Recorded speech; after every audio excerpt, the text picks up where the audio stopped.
I was very struck there with John's comments about what hit him when he came to the UK.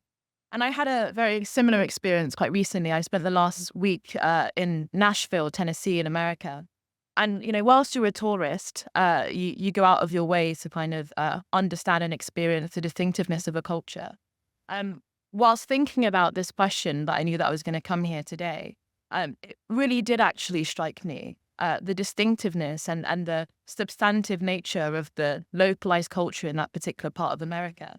And actually, when you go there, a lot of the young people are wearing, a cowboy hat and cowboy boots. And a lot of people went out of their way to tell me, well, you must go to this particular restaurant or you must go to this particular museum, because they were very proud of their local culture and their identity.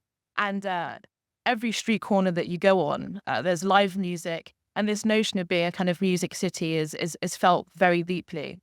And it really did make me think about, what are the touchstones of British society?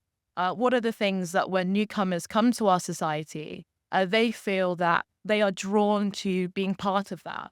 And I think that there are undoubtedly things that you can point to. People talk about, football and the monarchy. But I think one of the things that have been developed, over the last few decades that I think Paul touched upon is actually the thing that is expected is almost the opposite. That if you come to British society, if you are a newcomer, there is almost a kind of social virtue in keeping your own ethnic or cultural identity and entering into a kind of racialized community that is very distinctive to the majority culture.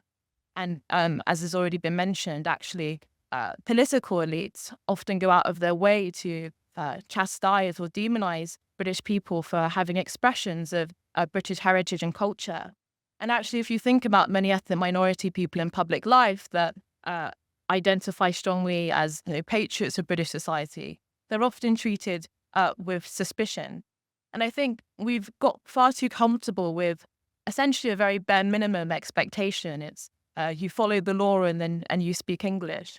But I think going forward, we have to really think about, what are the social expectations that we have of newcomers? And I think that that is a legitimate and fair thing that many other countries have. And I think that we should feel comfortable in that ourselves. And in some ways, that is also just part of British culture, that we don't want to be too proud. We don't want to be too jingoistic. I think that that's often, seen as embarrassing or something like that. But I think as we have a multi-ethnic and multicultural society, with the challenges that we are seeing today, the predicament and the situation that we find ourselves in is unsustainable. I think we have to ask questions about, what would a British version of, for example, Islam look like? There are individuals, I can see Dr. Taj Haji in the audience, who works very specifically on that question. There are other individuals like Timothy Winter who also look at that. Why is it that we just seem to accept that people can keep or maintain a particular ethnicized and culturally distinct, separate to Britishness version of things that are relatively new in British society?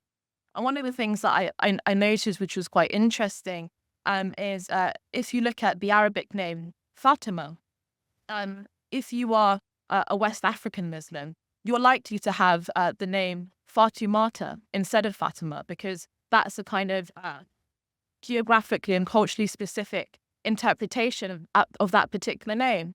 And I wondered, in all of the different importations and different things that we brought into our society, what does a British version of those things actually look like?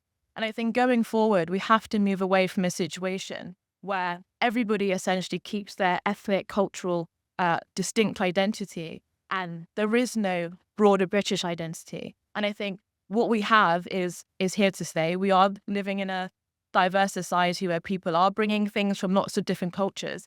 But what does a distinctly British version of that look like? Thank you. Okay, thanks very much.